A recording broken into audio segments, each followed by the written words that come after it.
Assalamualaikum warahmatullahi wabarakatuh. Alhamdulillahirabbil alamin. Assalatu wassalamu ala asrofil anbiya'i wal mursalin wa ala alihi washabihi ajmain. Yang saya hormati Bapak dosen pembimbing, Bapak Hanafi Yunus dan teman-teman seperjuangan. Puji syukur atas kehadiran Allah Subhanahu wa taala yang mana pada kesempatan ini masih diberikan oleh Allah Subhanahu wa taala kesehatan jasmani dan rohani sehingga kita masih bisa melaksanakan segala aktivitas seperti biasanya. Salawat serta salam kita hadiahkan buat junjungan alam Nabi besar Muhammad sallallahu alaihi wasallam dengan melafazkan Allahumma shalli ala sayyidina Muhammad wa ala ali sayyidina Muhammad. Baiklah, perkenalkan, nama saya Budi Hartono, nomor induk mahasiswa 191251. Saya dari Prodi Hukum Ekonomi Syariah, Sekolah Tinggi Agama Islam Sultan Abdurrahman, Kepulauan Riau. Di sini saya memenuhi ujian tengah semester mata kuliah Masailul Fiqhiyah yang menjelaskan jurnal saya yang berjudul Fungsi Notaris dalam Praktik Perjanjian Bisnis di Perbankan Syariah. Baiklah, langsung saja pendahuluan.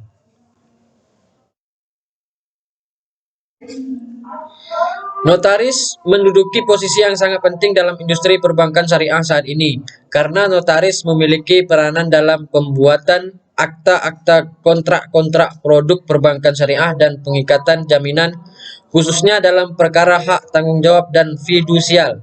Dalam praktik perjanjian bisnis di dunia perbankan ini tentu sangat membutuhkan notaris yang mampu memahami konsep-konsep akad syariah dan penerapannya dalam praktek perbankan syariah. Demikian halnya dalam konteks negara hukum. Indonesia menganut prinsip supremacy of law.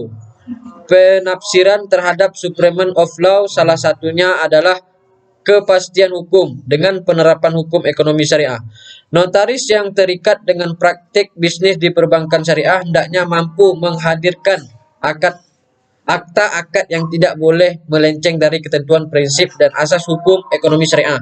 Jika hal tersebut tidak dilaksanakan, maka akan menimbulkan ketidakpastian hukum.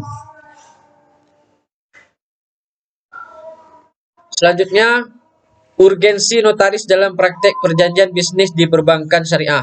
Notaris adalah pejabat umum yang berwenang untuk membuat akta otentik sejauh mana pembuatan akta otentik tertentu tersebut tidak dikhususkan bagi pejabat umum lainnya.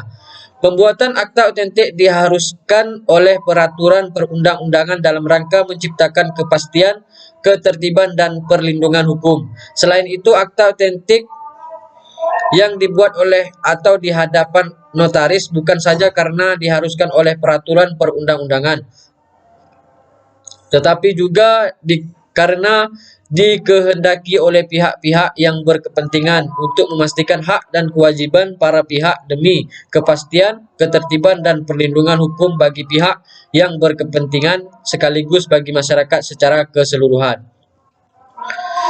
Notaris membuat akta otentik yang merupakan alat pembuktian terkuat dan terpenuh yang mempunyai peranan penting dalam setiap hubungan hukum dalam setiap kehidupan masyarakat, dalam berbagai hubungan bisnis, perbankan, kegiatan sosial, dan lain-lain. Kebutuhan akan pembuktian tertulis berupa akta otentik makin meningkat sejalan dengan berkembangnya tuntutan akan kepastian hukum dalam berbagai kegiatan ekonomi dan sosial, baik pada tingkat nasional maupun internasional. Adanya akta otentik dapat memberikan kepastian hukum bagi pemegangnya dan menghindari terjadinya sengketa di kemudian hari. Dan walaupun sekiranya sengketa tidak dapat dihindari, akta otentik tersebut merupakan alat bukti tertulis, terkuat, dan terpenuhi dalam proses penyelesaian sengketa. Kerangka teoris peran notaris dalam praktik perjanjian bisnis di perbankan syariah. Dalam perspektif hukum ekonomi syariah, ada 3 teori yang dapat digunakan untuk mengkaji peran notaris dalam praktik perjanjian bisnis di perbankan syariah. Antara lain, teori iltizam, teori perjanjian, dan teori kritik hukum. Teori pertama adalah iltizam. Secara bahasa, iltizam berarti kewajiban. Iltizam merupakan suatu keharusan akibat terjadinya akad yang berimplikasi kepada lahirnya hak dan kewajiban dalam konteks hukum ekonomi Islam. Iltizam mengandung makna keharusan bagi seseorang untuk mengerjakan sesuatu atau tidak mengerjakan sesuatu untuk kemaslahatan orang lain. Syarat untuk melaksanakan iltizam diperlukan sekurang-kurangnya dua pihak, yaitu multazim, orang yang diharuskan untuk memenuhi hak, dan multazam lahu, seseorang yang harus dipenuhi haknya. Apakah kedua belah pihak harus tertentu sejak pada permulaan iltizam ataukah tidak? Hal tersebut tidak dipertentangkan karena multazim harus ada dan tertentu orangnya sejak dari permulaan iltizam. Multazim menjadi orang yang dikenal kewajiban itu atau mukallaf, atau dialah yang dikatakan madin dalam masalah ini. Teori kedua adalah teori perjanjian atau mazhariyah al-uqud. Teori ini menjadi dasar bagi perpindahan hak milik antara individu dengan individu atau korporasi. Menurut Wahbah al-Zuhaili, hak milik atas harta baik individu maupun kolektif merupakan hak bagi manusia untuk mengelola dan mengambil manfaat atas harta itu. Pengambilan manfaat dari pengelolaan atas harta dibenarkan menurut ketentuan syarak dengan batas-batas yang ditentukan oleh Allah dan Rasul-Nya. Teori ketiga adalah teori kritik hukum, yakni bahwa keberadaan notaris syariah sangat penting dalam setiap praktik perjanjian bisnis di perbankan syariah.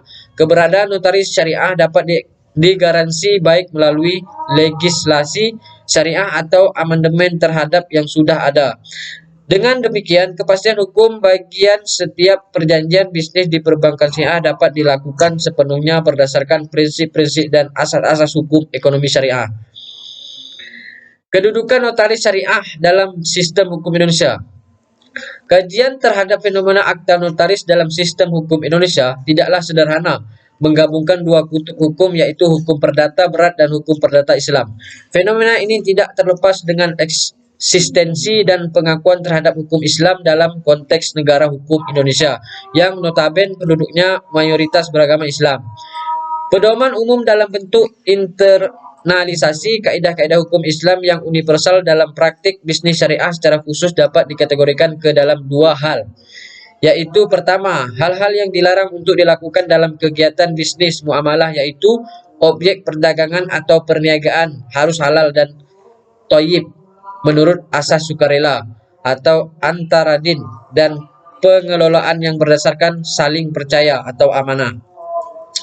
Kedua, hal-hal dilarang menurut syariat diantaranya praktik riba, yaitu setiap tambahan dari pinjaman yang berasal dari kelebihan nilai pokok yang dipinjamkan yang diberikan kepada kreditur, atau takhir, yaitu benda yang menjadi objek perniagaan ini tidak ada di tangan atau dimiliki, tidak diketahui keberadaannya, tidak dapat diserahkan pada waktunya sehingga mengakibatkan debitur mengalami kerugian, penyesalan dan bahaya, serta tadlis, yaitu penipuan atas adanya kecacatan dari barang yang diperjualbelikan.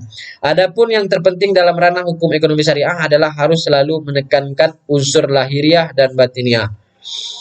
Kesimpulan, indikator notaris syariah yang paripurna ialah notaris yang mampu memahami fakta hukum dan prinsip hukum ekonomi syariah dalam setiap akad maupun perikatan terjadi dalam praktik perbankan syariah.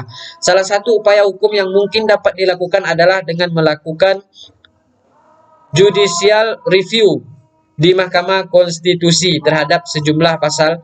Salah satunya adalah pasal 17 Undang-Undang Nomor 2 Tahun 2014 tentang jabatan notaris. Upaya ini dilakukan dengan cara menambah atau sekurang-kurangnya mengamandemen pasal-pasal yang memungkinkan untuk menggaransi notaris syariah.